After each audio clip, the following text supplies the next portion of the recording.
Wes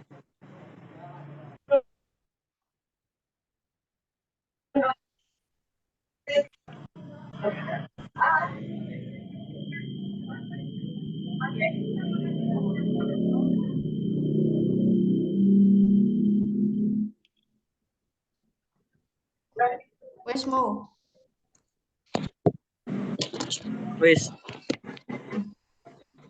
Wis. Yo. Wes. Warahmatullahi wabarakatuh. Waalaikumsalam warahmatullahi wabarakatuh.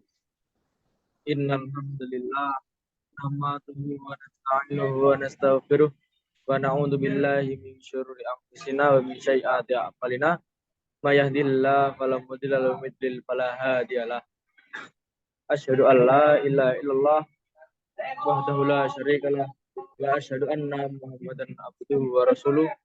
Amma ba'du. Alhamdulillah, yang pertama-tama marilah kita panjatkan puja dan puji syukur atas kehadirat Allah Subhanahu wa taala yang telah memberikan kita banyak nikmat, nikmat iman, nikmat Islam, nikmat ihsan sehingga kita dapat berjumpa pada pertemuan Zoom virtual pada malam hari ini. Tak lupa salawat serta salam mari kita aturkan kepada Nabi Ana baginda Nabiullah Muhammad Sallallahu Alaihi Wasallam yang telah membawa kita dari zaman jahiliyah menuju zaman Islamnya seperti sekarang ini.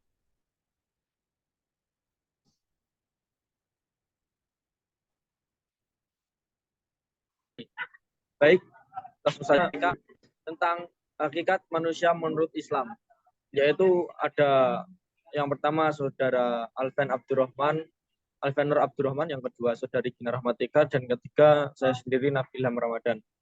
Yang pertama akan disampaikan oleh saudari Gina Rahmatika, dipersilahkan. Yang pertama yaitu ada konsep manusia. Manusia adalah makhluk yang Allah ciptakan dalam bentuk sesempurna makhluk. Keberadaan manusia adalah yang paling sempurna jika dibandingkan dengan makhluk yang lainnya. Manusia memiliki fisik, perasaan, hawa nafsu, juga akal yang membuat manusia berbeda dengan makhluk lainnya. Hakikat manusia menurut Islam bukanlah seperti hewan, tumbuhan, atau makhluk lain yang bernyawa. A. Penggunaan istilah dalam Al-Quran. Jika diperhatikan dengan seksama, penggunaan kata yang merujuk pada makna manusia dalam Al-Quran terdapat beberapa istilah. Istilah tersebut antara lain Bashar, Al-Insan, Al-Nas. Masing-masing istilah tersebut memiliki maksud dan perbedaan tersendiri. Perbedaan tersebut yaitu Bashar, yaitu dalam Al-Quran ditemukan sebanyak 37 kali, maknanya merujuk pada sifat biologis manusia, seperti berasal dari tanah, makan, minum, contoh dalam surah Al-Kahfi ayat 110, Al-Hijr ayat 133, dan Ar-Rum ayat 20. Al-Insan, istilah Al-Insan dalam Al-Quran ditemukan sebanyak 65 kali, maknanya merujuk pada sifat psikologis atau spiritual manusia sebagai makhluk yang berpikir, diberi ilmu, dan mengemban amanah, contoh dalam surah Al-Alaq ayat 5 dan Al-Ahzab ayat 72. Dan yang ketiga ada Al-Nas dalam Al-Quran ditemukan sebanyak 240 kali, maknanya merujuk pada sifat manusia sebagai makhluk sosial atau kolektif, contoh dalam surat Al-Zumar ayat 27. Baik, materi yang kedua akan disampaikan oleh saudara Alfian Nur Abdurrahman. Waktu dan tempat dipersilahkan.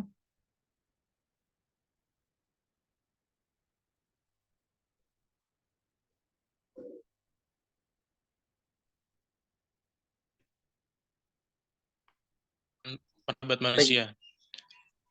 Eksistensi martabat manusia adalah bahwasanya manusia diciptakan ke dunia ini oleh Allah melalui berbagai rintangan. Tentunya tiada lain untuk mengabdi kepadanya. Sehingga dengan segala kelebihan yang tidak dimiliki makhluk Allah lainnya, tentu kita dapat memanfaatkan bumi dan isinya untuk satu tujuan, yaitu mengharapkan ridho dari Allah Subhanahu wa Ta'ala. Dan dengan segala potensi diri masing-masing, kita berusaha untuk meningkatkan keimanan dan ketakwaan kita sehingga dapat selamat dunia akhirat. Tujuan penciptaan manusia.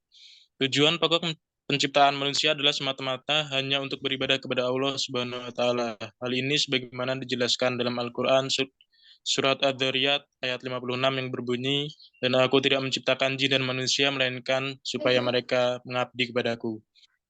Menurut para ulama, ibadah yang dimaksud dalam ayat tersebut adalah ibadah yang menyangkut hubungan manusia dengan Allah Subhanahu wa Ta'ala atau mahdhul vertikal maupun hubungan manusia dengan sesamanya atau horizontal. Next.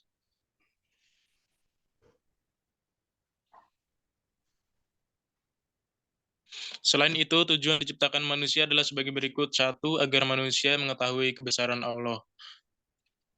Agar manusia senantiasa mengetahui maha kuasanya Allah Subhanahu wa Ta'ala, ini meliputi pemahaman bahwa seluruh alam semesta, termasuk bumi, tata surya, dan seisinya, terbentuk atas kuasa Allah. Hal tersebut telah dijelaskan At-Tolak ayat 12 yang berbunyi, Allah lah yang menciptakan 7 langit dan seperti itu pula bumi. Perintah Allah berlaku padanya, agar kamu mengetahui bahwasannya Allah Maha Kuasa atas segala sesuatu, dan sesungguhnya Allah ilmunya benar-benar meliputi segala sesuatu. 2. Mengemban amanah. Tujuan manusia diciptakan menurut Islam juga untuk mengemban amanah. Tujuan ini berupa kesanggupan manusia memikul beban beban taklif yang diberikan oleh Allah Subhanahu wa Ta'ala. Tujuan pencipta orang-orang supaya selalu memelihara amanah dan mematuhi perintah tersebut. Next.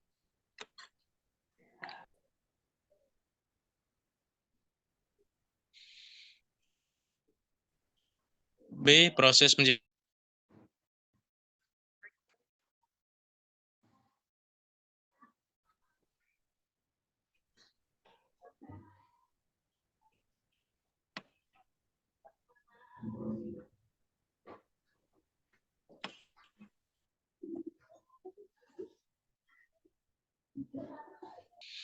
Kemudian itu kami jadikan segumpal darah. Lalu segumpal darah itu kami jadikan segumpal daging, dan segumpal daging itu kami jadikan tulang belulang, lalu tulang belulang itu kami bungkus dengan daging.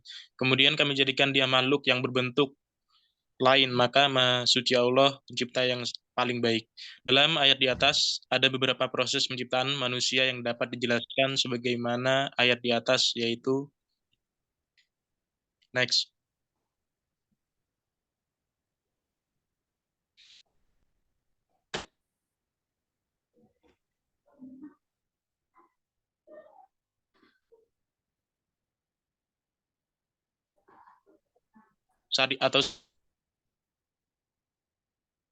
Saripati tanah yang berasal dari makanan, baik tumbuhan maupun hewan, karena proses hingga akhir menjadi sperma. Nutfah atau air mani. Mana asal kata nutfah dalam bahasa Arab berarti tetes yang dapat membasah. Dalam tafsir Al-Misbah, yang dimaksud dengan muftah adalah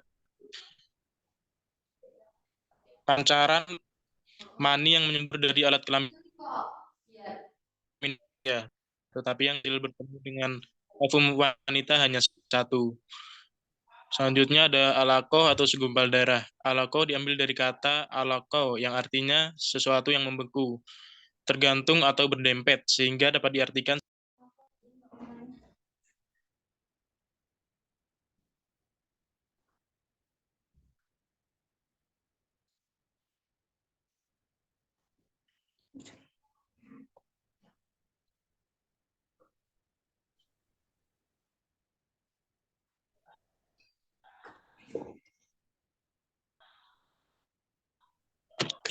screen-nya.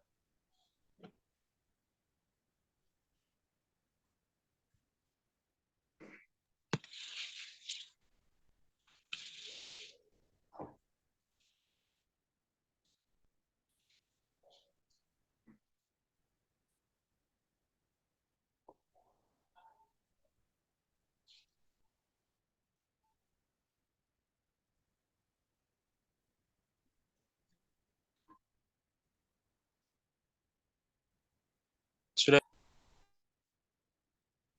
betul nah?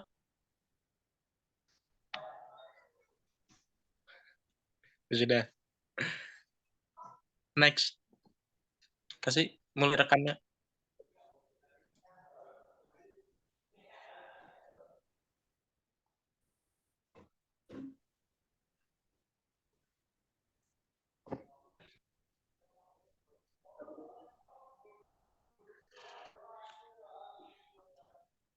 Lalu mudghah atau segumpal daging. Dalam ilmu kedokteran, plasma pria bergabung dengan sel telur wanita. Inti bayi yang akan lahir terbang dikenal sebagai zigot. Dalam ilmu biologi ini akan segera berkembang dengan membelah diri hingga akhir menjadi segumpal daging. Melalui hubungan ini, zigot mampu mendapatkan zat-zat penting dari tubuh sang ibu bagi pertumbuhannya. Selanjutnya ada idzom atau di dalam fase ini mengalami dari bentuknya yang hanya berupa segumpal daging hingga berbalut kerak tulang. Bisa al-idzom billahim, penutup tulang. Pengungkapan fase ini dengan kisah yang berarti membungkus, dan lahem atau daging diibaratkan pakaian yang membungkus tulang.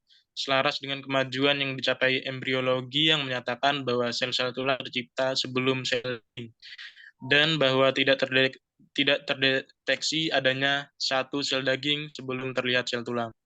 Next.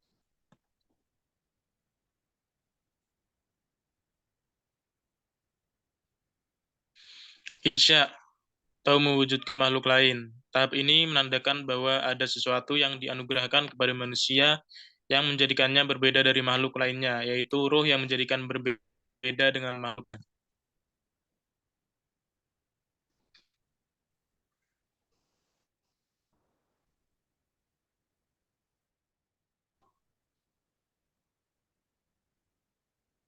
Next.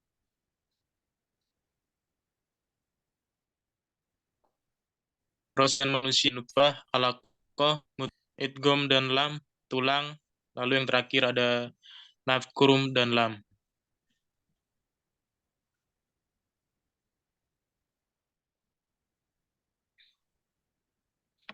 Tiga, tanggung jawab manusia sebagai hamba dan khalifah Allah Subhanahu wa taala. Tanggung jawab manusia sebagai hamba Allah. Yang esensial abid atau hamba adalah kepatuhan, ketundukan, dan ketaatan. Hanya layak diberikan kepada Allah. Kepatuhan, ketundukan, kebenaran, dan keadilan. Sebagai hamba, tugas utama manusia adalah mengabdi atau beribadah kepada Sang Kholik, perintah-perintahnya, dan menjauhi segala larangannya. Hubungan manusia dengan Allah bagaikan hubungan seorang hamba atau budak dengannya. Harus patuh, tunduk, dan atasnya. Demikianlah, karena posisinya sebagai abid, kewajiban manusia di bumi ini adalah beribadah kepada Allah dengan ikhtiar. Seperti dalam Quran Surat Al-Bayyinah,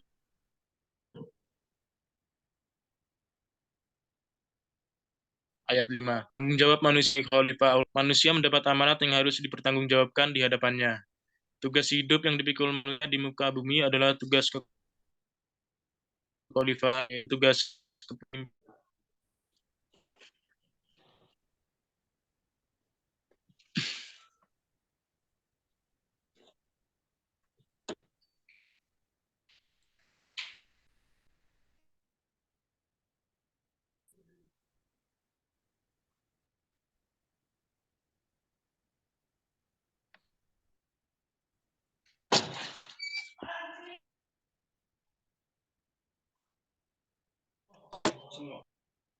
Sama aja, sama ya, tunggu harap.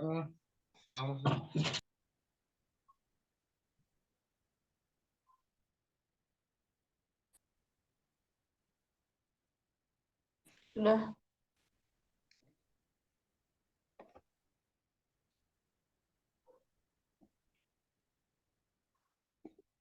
Next.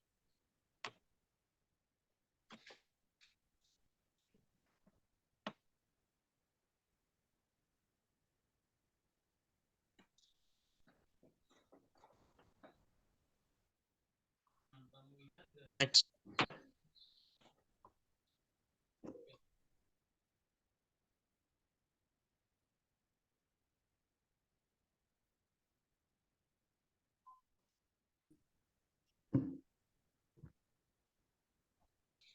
khalifah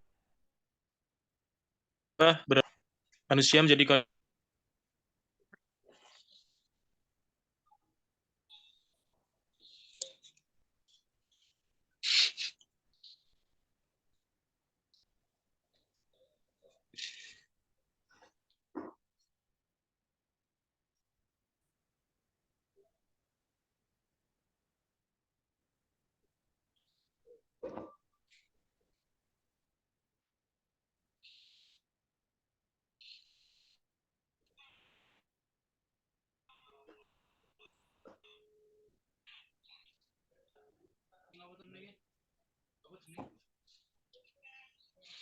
kekuasaan manusia sebagai khalifah Allah dibatasi oleh ketentuan yang telah digariskan oleh yang diwakilinya, yaitu hukum Tuhan baik yang tertulis dalam kitab suci, Al-Qaul, maupun yang tersirat dalam kandungan pada setiap gejala alam semesta atau Al-Kaun. Next.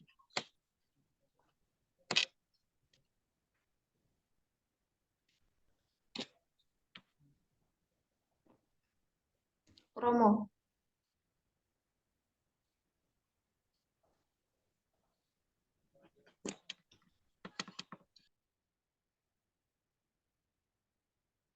Rom.